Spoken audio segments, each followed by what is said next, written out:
osate babangu heureusement pour la biso peuple tu dis que bangonde ba miyibi bangonde tu vas bloquer Félix malheureusement quand Félix a dit que coalition tambolité mais le biso to majorité surtout so ba 80 millions contre bango FCC bango zate ba 2000 c'est ta ba 2000 guerre contre ba 80 millions au moins to kolia bango même de kolomba bango na nzulu biso to la population en tout cas discours de la lobby ezalaki impeccable biso to la besoin biso population tous à la c'est bon biso population tous souffrir mingi bambula la bambula tous souffrir trop chef de l'état et là où c'est là aujourd'hui la biso concertation là ce qui est comme la biso dans bien pour la population pour le peuple en tout cas et cause la malamu mingi ba grand leader loka ba Martin Fayulu ba grand leader loka ba Moïse Katumbi ba grand leader loka ba Jean-Pierre Bemba ba Dan Felicito ba bango nyonso ba rovanda ba repesa président et le nini o resala sortie de crise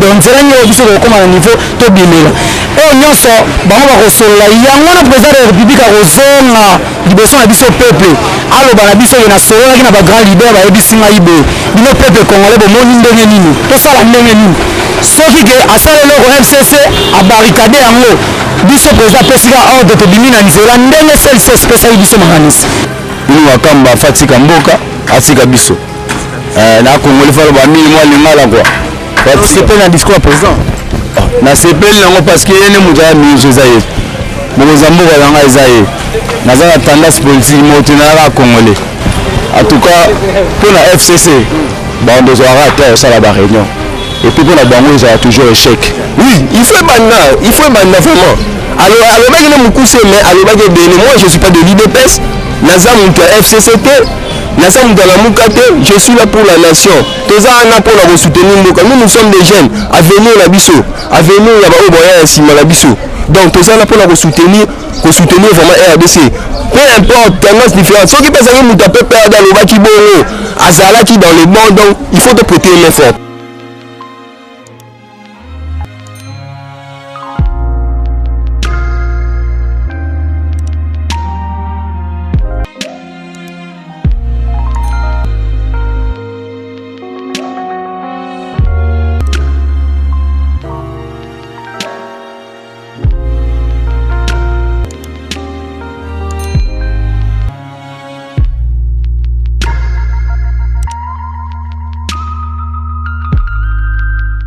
Voilà, vous nous suivez depuis DCR TV. Merci beaucoup pour la confiance en tout cas. Et merci une fois de plus pour la fidélité au Bozakanango envers nous.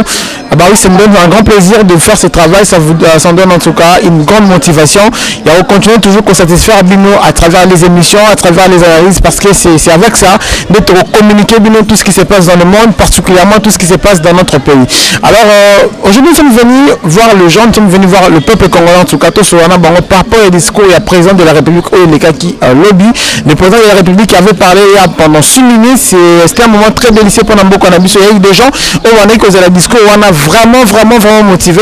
Alors le président parlait, est-ce que par rapport à ce que le président parlait, les Congolais sont satisfaits par rapport à mesures prises par les chefs de l'État? Est-ce que les Congolais sont satisfaits par rapport à l'idéologie, par rapport à la consultation au président à lancer dès la semaine prochaine? Tous ceux qui ont vu à peuple congolais, comment on va réagir, et puis tous ceux qui ont bien pour nous conclure. Merci, c'est parti. Bonjour monsieur le journaliste. Comment on a s'il vous plaît? Comme on a eu le Divé Bazenge, moko ya balobeli ya quartier sans fil na grandeur na quartier Kingabo. Alors tout le monde quand tu es congolais, tu es citoyen congolais, est-ce que tu peux avoir une réaction à dire par rapport au discours du chef de l'État de Kagilo Bureau? Une réaction? Oui, premièrement, monsieur le journaliste, nazana slogan moko oyo na kubanda na ngavana fongola mambo nazana yango ensemble dans l'union sacrée ndeto kotonga Congo. Elingo lobani ni slogan wana. Na kozana mambo na kobelela au peuple congolais koyoka même na YouTube ba combattant to ba diaspora ba koyoka biso ndeni to koloba. Parce que na minute so tozolobela oyo eza union sacrée. Oyo sangisa ba congolais nyonso. Donc biso toza ba lobeli yango tozimwa taro kutana na bino to na to pasola mo eloko. IDPS viva. SID viva. MLC viva. Ensemble de Moïse Katumbi viva. Tant na tangi ba biloko wana na nyina lobani ni ke na sangisi ba grand leader na FCC. Na lobika na sangisi ba grand leader o bazana souci ya mboka. soki tokee plus loin tomona ki Martin Fayulu abandaki koloba mamba crise politique to revenir à la raison.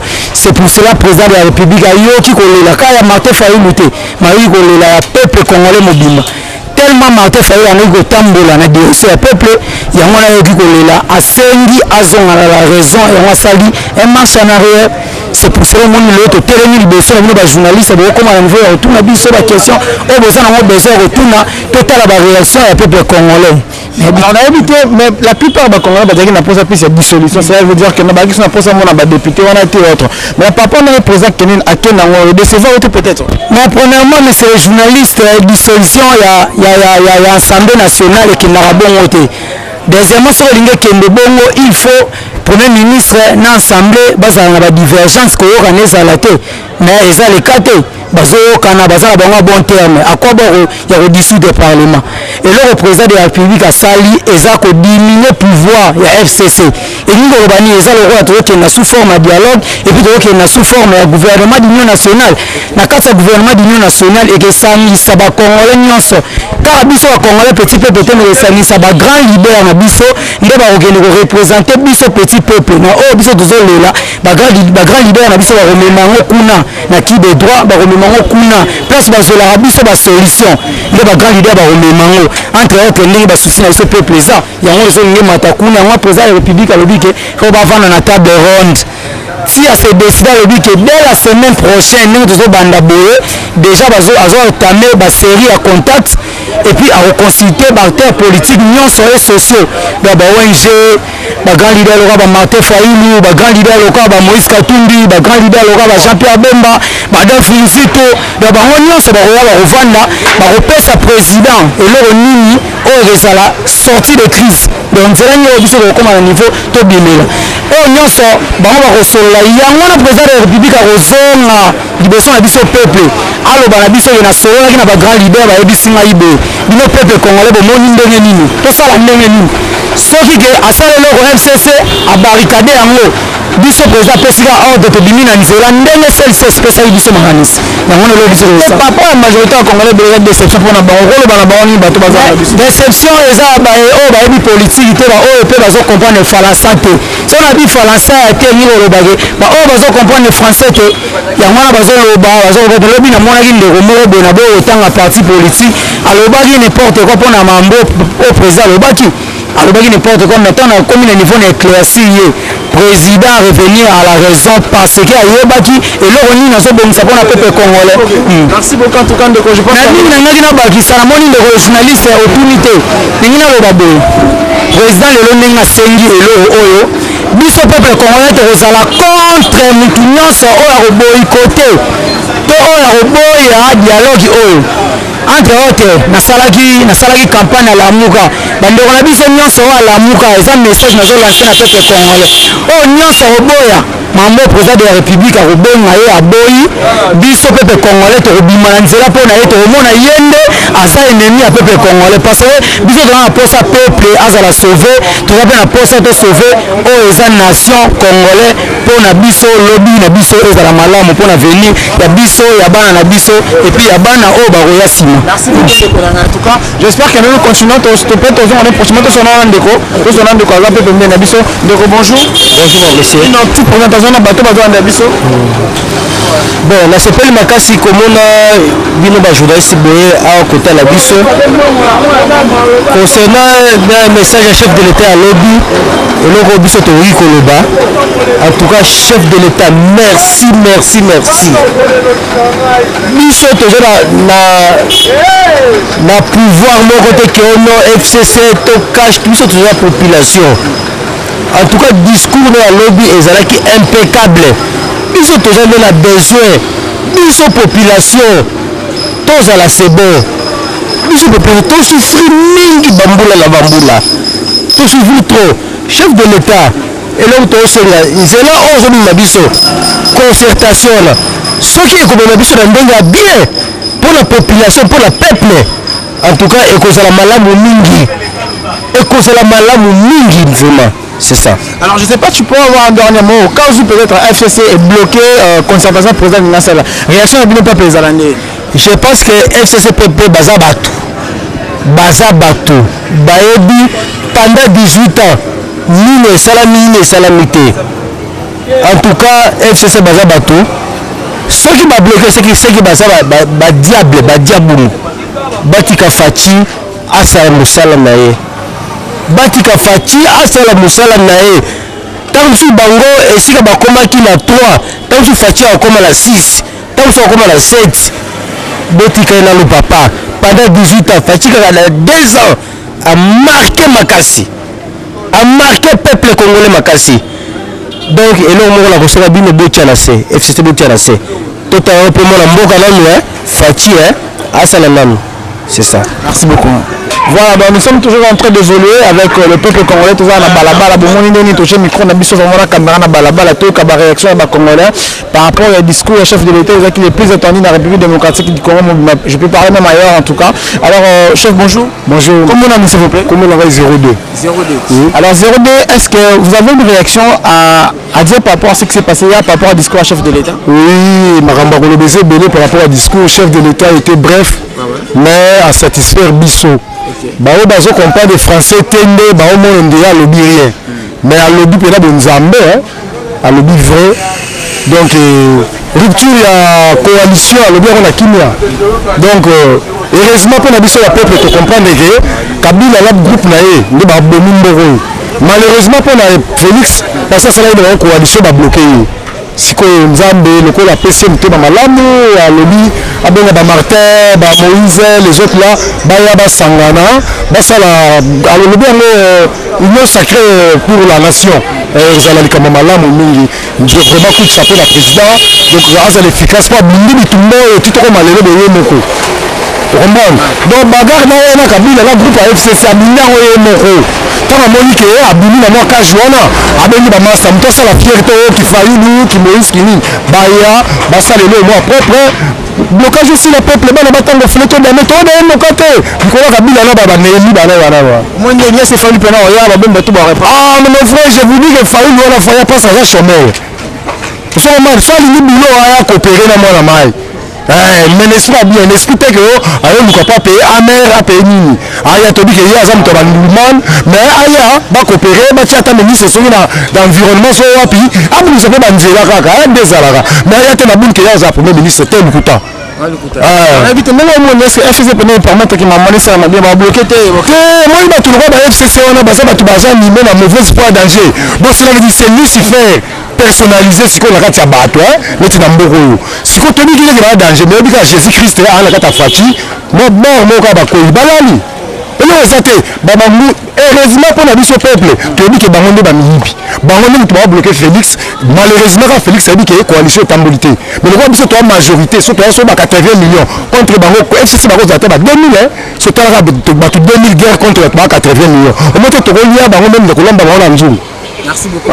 Merci. Voilà, donc nous sommes toujours ici, nous sommes en train de continuer de prendre les avis à Congolais, à peuple congolais en tout cas, par rapport au discours du chef de l'État qui s'est passé hier. C'était vraiment un discours le plus attendu de la République démocratique du Congo, on peut dire dans le Canabiso. Il y a eu des gens, qui balalité, président à Rolobanine. Et puis, président Lobby. Alors les Congolais peuvent aussi réagir, quels sont les avis à Congolais dispersés par rapport à ce que le président dit. Est-ce que c'est satisfaisant pour les Congolais ou les Congolais, c'est peu ou pas? Alors bonjour. Bonjour chef. Bonne santé. Pas mal. Est-ce que tu peux avoir une présentation de bateau à Zandabiso? Bon, moi je suis le coordonnateur de structure Popatria. Ok, ça veut dire quoi? Popatria RDC, c'est une structure qui vise le développement de la RDC. Et moi je suis le coordonnateur. Le coordonnateur. Oui. Alors en tant que coordonnateur, il y a un mouvement, je peux dire structure. Le président de la République a parlé hier. Réaction en tant que Congolais, tu as été satisfait de ma mesure prise par le chef de l'État ou bien tu n'es pas content par rapport à non, par rapport à mes yeux au président de la République, discours au président de la République, Salaki Lobby, ils ont acquis pas mal. Et Moka pour l'instant, le pays est en crise. Et une crise politique, disons. Si la politique ne marche pas, il n'y a rien qui pourra marcher dans ce pays. Parce que nous, c'est outil la politique. Tout est politisé. Et aujourd'hui, le président de la République a trouvé qu'il y a un groupe des individus, il y a un groupe de gens, pendant Baton Belé.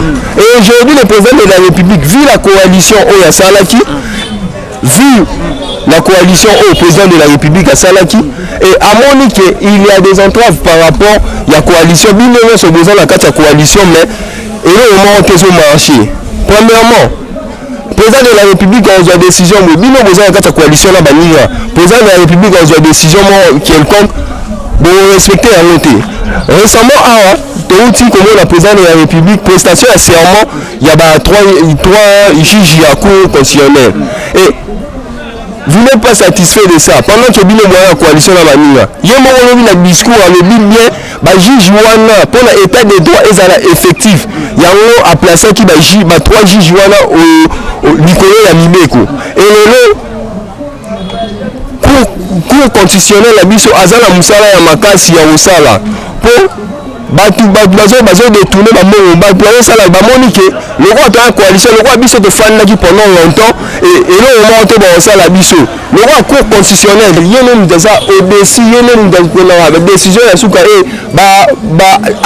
ya cour constitutionnelle ezalaka irrévisible donc yene dans une décision suka ce qui le aussi maté na kati moka cour constitutionnelle yene retranché et le discours du président de la République. Moi je suis nationaliste, je suis un patriote. Naza pro-patrie, je suis là pour soutenir les bonnes actions. Il y a RDC, il y a chef de l'État. Ce que Sali Mabé, tu retardes, tu peux réviser que non, au Sali Mabé, côté au Sali Bienté. Donc tout ça, on a pour soutenir le chef de l'État. Et à Sali appel, on a la tendance politique, Nyon Sobo Sangana, à Sali appel, quelle que soit la mouka, quel que soit mouvement citoyen, Bissonioso, pour prêter main forte et pas président de la République. À la semaine prochaine, à Batunion, sans aller en opposition. Bon, tout ça, le gouvernement, tout créé, tout ça, tout ça, de toute façon, unité nationale est sur la Moka. Si aucune unité nationale est dans la Moka, mais on a un Bissau, Moka est dans la Kao. Moka est dans la Kao. Unité nationale, tout ça, la mission, c'est la unité nationale. Le président de la République n'a pas tort, sur le baki. Bien sûr, discours mais il avait trop parlé dans ce discours. Déjà lundi, déjà, pour parler, oui, il faut vraiment. Alors, moi je ne suis pas de l'IDPS, FCCT, je suis là pour la nation. Pour soutenir nous sommes des jeunes. À venir la biso, à venir la biso. Donc tout ça là pour soutenir vraiment RDC. Peu importe, tendance différente. Ceux qui pensent que nous peut perdre dans le Bakiboro, Azalaki dans le monde, donc il faut te prêter une main forte. Ok, c'est à moi de vous remercier. Donc bonjour. Bonjour. Comment on a mis le petit Bakongo. Voilà, on a habité, on a qui discours du chef de l'État. Par rapport à discours qui peut être le plus attendu qu'il y a un président du de Parlement. Mais c'est que le président dit hier, comment tu peux réagir entre les Congolais? Bon. Et moi, dans un Congolais, bon, réponse à moi, réaction dans les années. C'est un maïs, c'est un langage qui est moi, dans le bas. Tant que dans un Congolais, dans un temps lobby, il y a un discours à mon cousin Morati. Mais, dans un Congolais, dans un salaire de recherche, dans lundi, dans un chombo, dans un temps, parce que il était bref. 6 minutes, je crois, pour le bac. Natanyango, tellement dans le lecteur, Natani a compris le vers le but. C'est là, souhaite Nanga Zalali Tegero, dessous du Parlement, ou bien dessous de Tédon. Tellement pour que les bus soient au terrain. Deux autres ont besoin de Zamora à Salanine. Au moins, il va niveau de consultation. Ils ont chasse, il a passé dans la bande de l'école. Et là, le roi Azar au-dessous du Parlement indirectement. oyo bato mosusu bamwana ezochape bango mokonzi ya mboka aza bato mayele pembeni na ye akoloba directement teke na au-dessus de parlement mwana même boyeki même moto atanga tabi kodisudre bato baozela akoloba bango te abeti biloko ya consultation wana babiloko etali mambetali donc semaine wana normalement nde tozo ekende ino makamba afatika mboka atika biso na kongoli falo bamili mwa lingala kwa participer dans le discours à président. Na sepeli nango parce que yene mutaya miso ezaye mokozamboka nanga ezaye naza na tendance politique motinala congolais na ma congolais parce que ni rôle bana bato ba na biso ndako bata FCC ba congolais en général bata lamuka par exemple bato nyonso FCC nini wana oyo eza babilo na bango nyonso ava basala na bango baparti wana batalaka na mambo nzambe basoka bango nzambe alingi atinda bamama osala eske nzambe asepela bango basepose baquestion mambo asala mboka Congo eza mboka nzambe moto asala yango mambo asala Congo donc bango bango osala nde mboka oyo nzambe asali mabe basepose mambo na asala Congo eske nzambe asepela yango soki okufi lelo na okende wapi po bango moko nde bapolitisien ba FCC balamuka bawishawisha bakudi bamituna baquestion eza mama biso bapeuple etu bango moko bamituna baquestion ka bazala lelo boye moto akomisa wa personne ezala nzambe babosana nzambe bango asala bama ofaire souffrir peuple comprendre batuna nzambe na bango et ça va bien. Merci beaucoup en tout cas mon frère. Alors nous sommes en train d'avancer, il n'y a pas de débat. Ndekonanga, bonjour. Notre bonjour Mamouké. Bonjour. Tout le monde en tant que Congolais, il y a qui dans le discours chef de l'État lobby. Bon, lobby n'a pas quitté à Rolanda Ngote, mais il n'a eu pas bateau et ça là il va bien fort. Oh, bateau, il va s'attendre là haut. Et ça, oh, président salutaire. Parce que le tout le monde a FCC basé près de 3 réunions et tout. Donc tout le monde s'attend à la dissolution. Mais il y a autant de dissolution, c'est une presque et de ce fait on peut être congolais. En tout cas, pour la FCC, on doit rater ça la réunion. Et puis pour la banque, il y a toujours échec. Parce que Lelo, Moukasa, président Zafati, c'est pas FCC. Mais Fatih n'a pas dit qu'on a déjà pour battre la banque. Mais nous, tout le monde va combattre Fatih et Simbaté.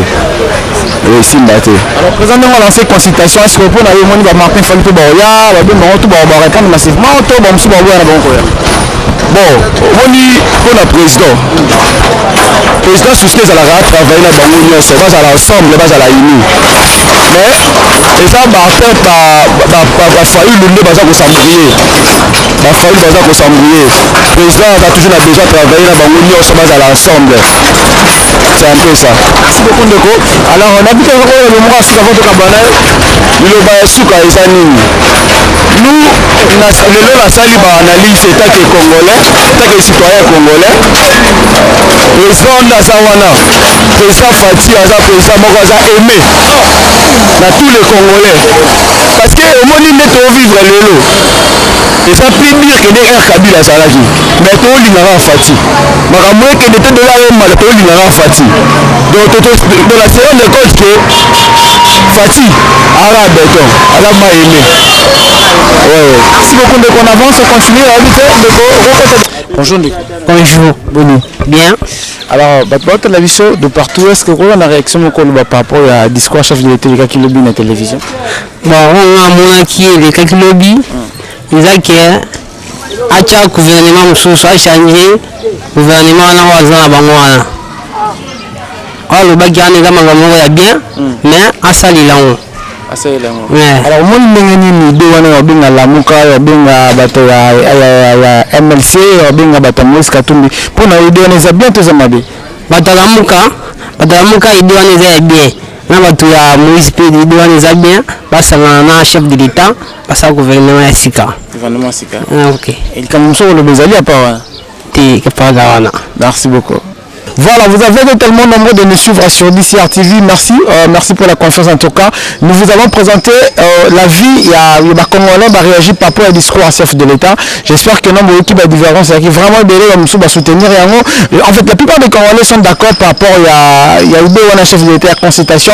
Les gens veulent voir les choses et qu'ils disent. Les gens veulent voir que le Congo évolue. Voilà pourquoi les Congolais ont réagi. J'espère que ces vidéos, ces images nous ont permis en tout cas de commenter ce que les gens ici à Kinshasa réfléchissent par rapport. Il y a le discours à chef d'État. Alors restez branchés sur notre chaîne DCR TV. Mais avant tout, je vous dirais de vous abonner sur notre chaîne Daniela Chulumba Télévision. C'est une chaîne de notre sœur Daniela. Vraiment bien pour nous diffuser Bana Nzambe. Mais avant tout, je dirais encore merci beaucoup à notre chef DG Chulumba. Je vois également mon vieux confrère Fedi Maloba et Sam Fischer qui est derrière la caméra. Divan Bazen qui nous a permis en tout cas, les choses se passent très bien. Et nous accompagner, j'allais dire que nous sommes dans le quartier Kingaba, dans la commune de Limete. On a été ici, on a été tellement bien accueillis. Restez branchés, restez connectés sur notre chaîne pour plus de précisions. A plus.